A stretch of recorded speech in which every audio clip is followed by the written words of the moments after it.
ബഹുമാന്യരായ പ്രദേശവാസികളെ, പ്രിയമുള്ളവരെ, അല്പസമയം നിങ്ങളുടെ മുൻപിൽ നിന്നുകൊണ്ട് തിരുവചനത്തിലെ ചില വേദഭാഗങ്ങൾ മാത്രം ഓർമ്മപ്പെടുത്തുകയാണ്. കാലം തികഞ്ഞു, ദൈവരാജ്യം സമീപിച്ചിരിക്കുകയാൽ മാനസാന്തരപ്പെട്ട് സുവിശേഷത്തിൽ വിശ്വസിക്കുവിനെന്ന് തിരുവെഴുത്ത് നമ്മെ ബോധ്യപ്പെടുത്തും.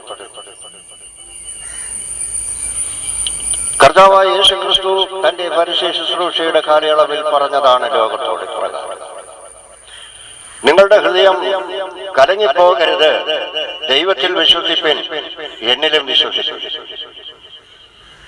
ഈ ലോക ജീവിതത്തിൽ നമ്മുടെ ഹൃദയം കലങ്ങിപ്പോകുന്നതായ അനേക സാഹചര്യങ്ങളിൽ കൂടിയാണ് നാം ജീവിക്കുന്നത്, നമ്മുടെ ജീവിതം നയിക്കുന്നത്.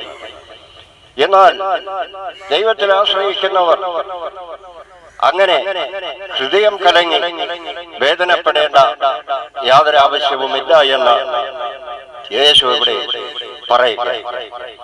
അതിന് നമ്മൾ ചെയ്യേണ്ടത് ഇതാണ്: നിങ്ങളുടെ ഹൃദയം കലങ്ങിപ്പോകരുത്, ദൈവത്തിൽ വിശ്വസിപ്പിൻ, എന്നിലും വിശ്വസിച്ചു.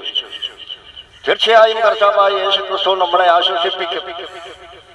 എത്ര വലിയ നഷ്ടമാണ് നമുക്കുണ്ടായതെങ്കിലും അതിന്റെ ഇരട്ടി പ്രതിഫലം നമുക്ക് ദൈവത്തിന് നൽകുവാൻ കഴിയും.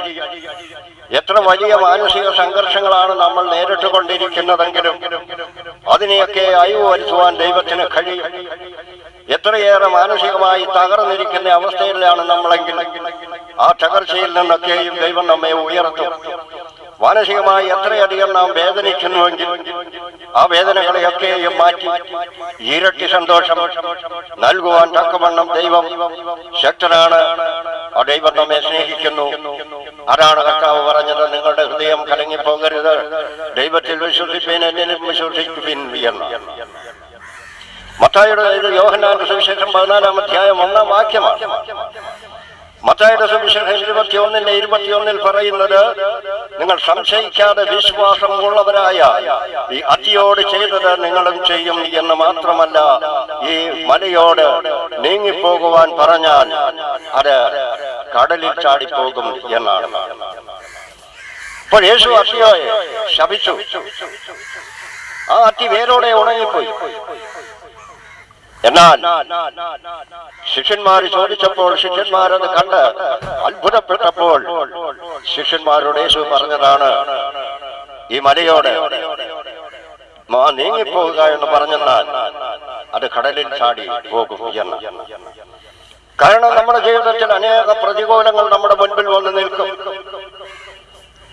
നാം ഇഷ്ടപ്പെടേണ്ടതായ കാര്യങ്ങളെ നാം ഇഷ്ടപ്പെടാതെ തള്ളിക്കളയും. എന്നാൽ നാം ഇഷ്ടപ്പെടാതെ തള്ളിക്കളയുന്ന ആ കാര്യം തന്നെ നമ്മുടെ ജീവിതത്തിൽ വലിയ അനുഗ്രഹമായി മാറും, ആശ്വാസമായി മാറും. അവിടെ ദൈവം പ്രവർത്തിക്കും.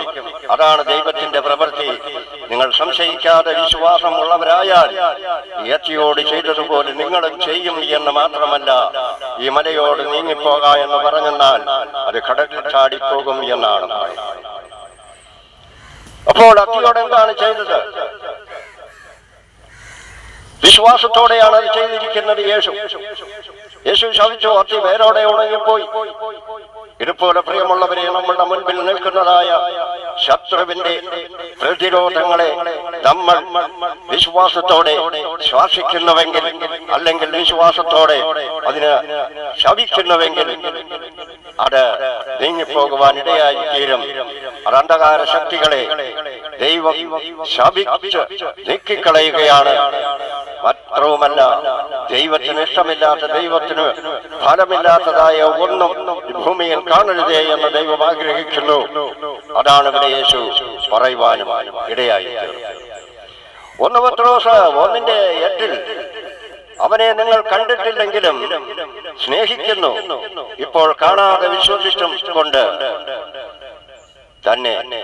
അപ്പോൾ കാണാതെ വിശ്വസിക്കുന്നതാണ് പ്രിയമുള്ളവരെ ഏറ്റവും ഉറപ്പുള്ള വിശ്വാസം. നാം കണ്ട് വിശ്വസിക്കുന്നതിലും ഉറപ്പാണ് നമുക്ക് കാണാതെ വിശ്വസിക്കുന്നത്. നാം കാണാതെ വിശ്വസിക്കുമ്പോഴാണ് ദൈവത്തിന്റെ പ്രവൃത്തി നമുക്കായി വെളിപ്പെടുകയും ദൈവത്തിന്റെ അത്ഭുതങ്ങൾ നമ്മുടെ ജീവിതത്തിൽ പ്രാവർത്തികമാകുന്നതും അത് നാം അനുഭവിക്കുവാൻ കഴിയുന്നതും, ദൈവം തന്നതാണല്ലോ എന്നോർത്ത് അതിനെ സന്തോഷത്തോടെ അനുഭവിക്കുവാൻ കഴിയുന്നതും അപ്പോഴാണ്. ഫിലിപ്പിയർക്കെഴുതിയ ലേഖനം 4-ാം അധ്യായം അതിന്റെ 6-7 വാക്യങ്ങൾ പറയുന്ന, ഒന്നിനെ കുറിച്ചും വിചാരപ്പെടരുത്, എല്ലാറ്റിലും പ്രാർത്ഥനയാലും അപേക്ഷയാലും നിങ്ങളുടെ ആവശ്യങ്ങൾ സ്തോത്രത്തോടു കൂടെ ദൈവത്തെ അറിയിക്കത്രേ വേണ്ടത്. നമ്മുടെ ഓരോ ആവശ്യങ്ങളും നിറവേറ്റി തരുവാൻ കർത്താവായ യേശു ക്രിസ്തു എപ്പോഴും കാത്തിരിക്കുകയാണ്, നോക്കിയിരിക്കുകയാണ്. എന്നാൽ നാം യേശു ക്രിസ്തുവിൽ ആശ്രയിച്ചുകൊണ്ട് നമ്മുടെ ആവശ്യങ്ങളൊക്കെയും സ്തോത്രത്തോടെ യേശുവിനെ കരങ്ങളിൽ സമർപ്പിക്കുക.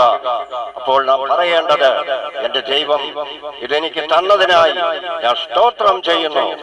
അത് നമ്മളുടെ കയ്യിൽ കിട്ടിയതുപോലെ, നാം അനുഭവിക്കുന്നത് പോലെ, നമ്മുടെ കയ്യിൽ ഇരിക്കുന്നത് പോലെ വിശ്വസിച്ചുകൊണ്ട് നാം സ്തോത്രത്തോടെ ആവശ്യങ്ങൾ ദൈവത്തോട് അറിയിക്കുക. അപ്പോഴത് നമ്മുടെ ജീവിതത്തിൽ ദൈവത്തിന്റെ അനുഗ്രഹം അനുഭവിക്കുവാൻ ഇടയായി.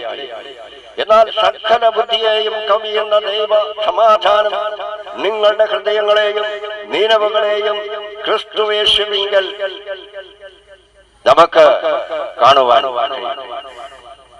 അപ്പോൾ സകല ബുദ്ധിയെയും കവിയുന്ന മനുഷ്യരൊക്കെയും അവരുടെ ബുദ്ധിയൊന്ന് പ്രയോഗിച്ചു നോക്കും, ഇതുകൊണ്ട് കാര്യം സാധിക്കുമോ, നടക്കുമോ എന്ന്.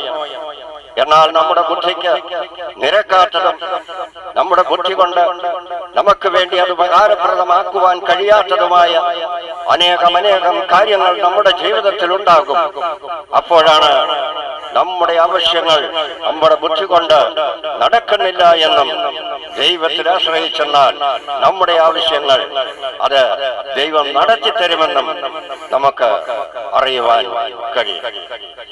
എബ്രായർക്കെഴുതിയ ലേഖനം 10-ാം അധ്യായം അതിന്റെ 38-ാമത്തെ വാക്യം, എന്നാൽ എന്റെ നീതിമാൻ വിശ്വാസത്താൽ ജീവിക്കും, പിന്മാറുന്നുവെങ്കിൽ ഞാൻ അവനിൽ പ്രസാദിക്കുകയില്ല.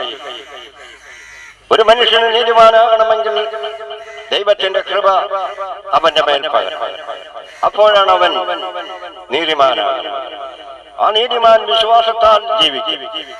അവൻ ദൈവത്തിലുള്ള വിശ്വാസത്താൽ, യേശുക്രിസ്തുവിലുള്ള വിശ്വാസത്താൽ അവൻ മുൻപോട്ട് അവന്റെ ജീവിതം വളരെ സന്തോഷത്തോടും സമാധാനത്തോടും കൂടെ നയിക്കും. എന്നാൽ അവൻ പിന്മാറിപ്പോകുന്നുവെങ്കിൽ ഞാൻ അവനിൽ പ്രസാദിക്കുകയില്ല. പിന്മാറുക എന്ന് പറയുന്നത് ദൈവത്തിൽ വിശ്വസിച്ച് ദൈവത്തിന്റെ സന്നിധിയിൽ വിട്ടോടുന്നവരെയും ദൈവത്തെ അറിയാതെ ജീവിക്കുന്നവരെയും പിന്മാറ്റക്കാരുടെ കൂട്ടത്തിൽ കൂട്ടാം. അവരിൽ ദൈവം ഒരിക്കലും പ്രസാദിക്കുകയില്ല. എന്നാൽ ദൈവം അവരെ സ്നേഹിക്കുന്നു. അവർ വിശ്വാസത്തോടെ ദൈവത്തിന്റെ സന്നിധിയിലേക്ക് കടന്നു വരുവാൻ. ആയതിനാൽ ഈ വലിയ കോളനിയുടെ അരികിൽ നിന്നുകൊണ്ട് കർത്താവായ യേശുക്രിസ്തുവിന്റെ മാറ്റമില്ലാത്ത വചനത്തിൽ നിങ്ങളോട് പറയുവാൻ സർവശക്തനായ ദൈവം എനിക്ക് കൃപ തന്നതിനായി ദൈവത്തിൽ നന്ദിയോടെ സ്തോത്രം ചെയ്യുന്നു.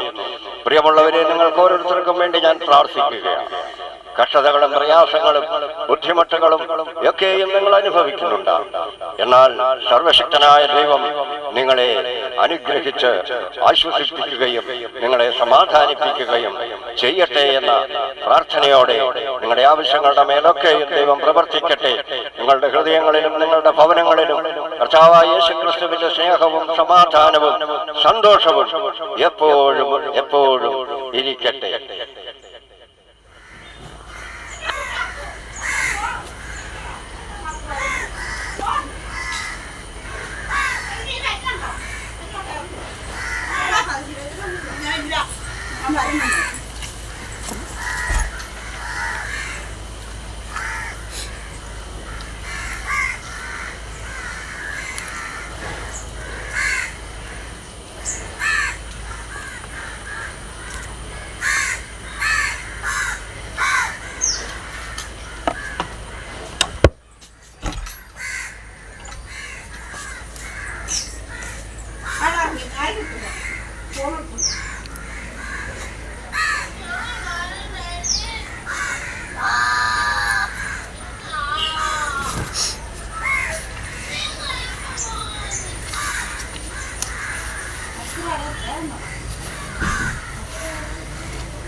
സ്കൂളിൽ പോവാണ്. എത്രയല്ല പഠിക്കുന്നു? ചേച്ചി എല്ലാത്തിനും പഠിക്കുക. +1 ആണ്. മിടുക്കിയായിട്ട് പഠിക്കട്ടെ കേട്ടോ.